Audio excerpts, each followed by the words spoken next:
आज का अपना टॉपिक है संज्ञा। संज्ञा आप लोग शुरू से पढ़ते आ रहे हैं। संज्ञा किसे कहते हैं?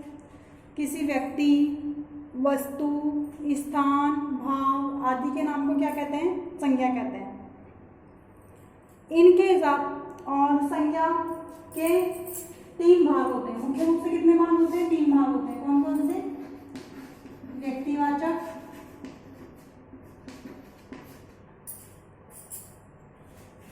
जातिवाचक और भाववाचक। व्यक्तिवाचक, जातिवाचक और भाववाचक। देखिए जरा, व्यक्तिवाचक संज्ञा किसे कहेंगे? जिसमें हमें किसी व्यक्ति के या किसी स्थान के पर्टिकुलर नाम का बोध होगा। जैसे मान लीजिए राम पुरुषोत्तम है। राम पर्टिकुलर नाम का अपन को पता चल रहा है।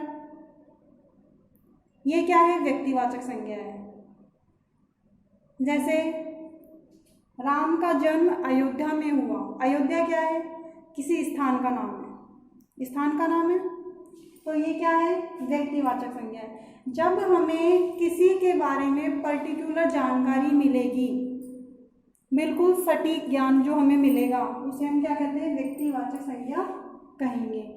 जिसके द्वारा हमें किसी विशेष वस्तु या स्थान के नाम का बोध हो, उसे हम क्या कहेंगे? व्यक्तिवाचक संज्ञा कहेंगे। जैसे राम का जन्म अयोध्या में हुआ। ये क्या है? व्यक्तिवाचक संज्ञा है। इसमें व्यक्तिवाचक संज्ञा कौन कौन से? एक तो राम है, व्यक्ति का बोध हो रहा है, और एक अयोध्या है, स्थान के नाम का बोध हो रहा है। जैसे हमारे राष्ट्रपिता महात्मा गांधी हैं। अब महात्मा गांधी क्या है? व्यक्ति का नाम है, तो वो क्या है? व्यक्तिवाचक संज्ञा है। जिसके द्वारा हमें किसी व्यक्ति के स्थान के नाम का बोध होगा, उसे हम क्या कहेंगे? व्यक्तिवाचक संज्ञा कहेंगे। आगे आता है जातिवाचक संज्ञा। व्यक्तिवाचक में तो पर्सनल, किसी एक की बात होगी। किसकी बात होगी? किसी एक की बात होगी। जातिवाचक में पूरे समूह की बात होगी। जैसे जातिवाचक में क्या होता है? पूरे समूह की बात होगी। जैसे किसी व्यक्तियों का समूह, स्थान का समूह, पूरे समूह की बात होगी, तो हम क्या कहेंगे? जातिवाचक संज्ञा का बोध करेंगे। जैसे कि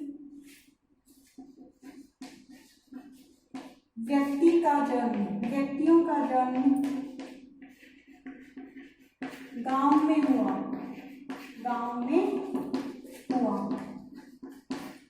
ये गांव क्या है? गांव का नाम नहीं दिया हुआ, तो ये क्या है? जातिवाचक संज्ञा है। व्यक्तियों की जगह एक चीज कर लो, बालकों कर लो।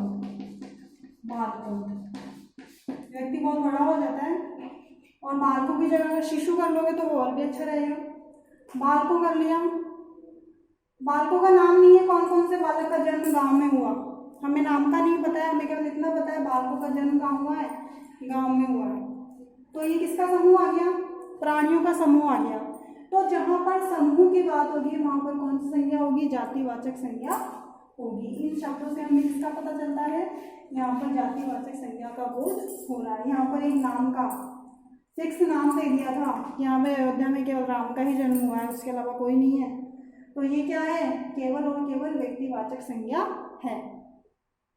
आगे है जैसे भाववाचक संज्ञा। भाववाचक संज्ञा किसे कहेंगे? जिन शब्दों से हमें किसी के गुण, दोष, स्वभाव आदि का पता चलता है, उसे हम क्या कहते हैं? भाववाचक संज्ञा कहते हैं। जैसे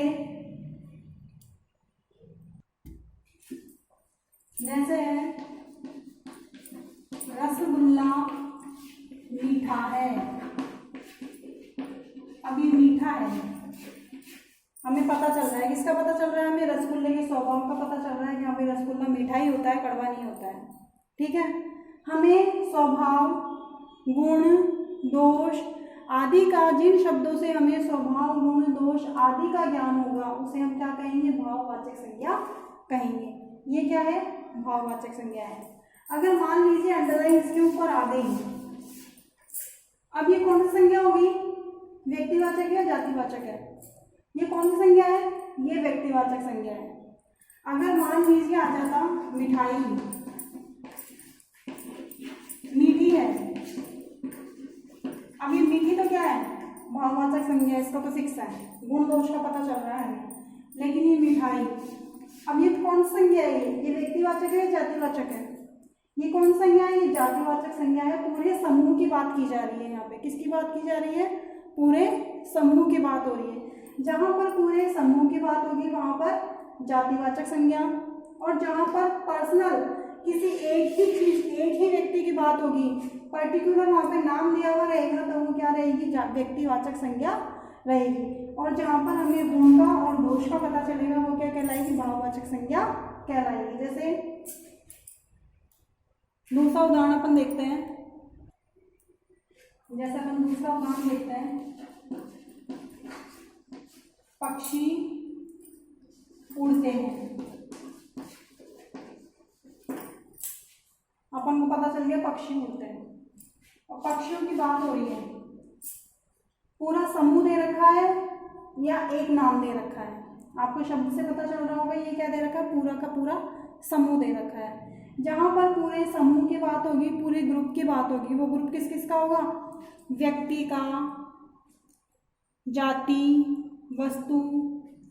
जहाँ पर पूरे समूह की बात होगी, समूह किस किस का?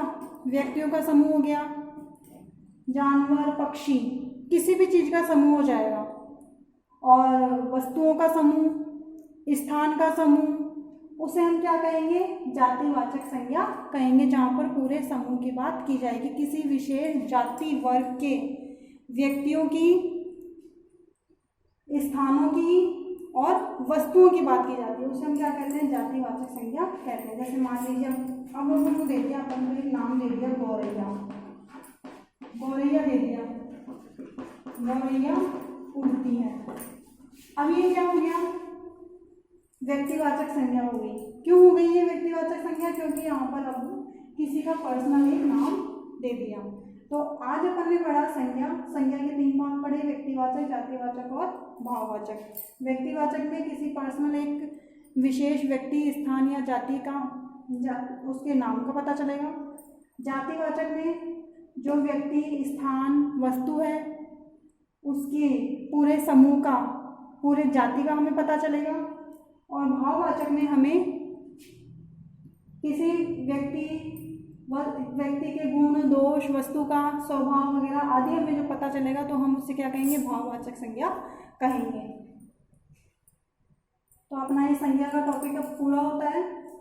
इसमें आपको अगर कुछ भी समझ में नहीं आया हो तो आप कमेंट बॉक्स में कमेंट करके पूछ सकते हैं।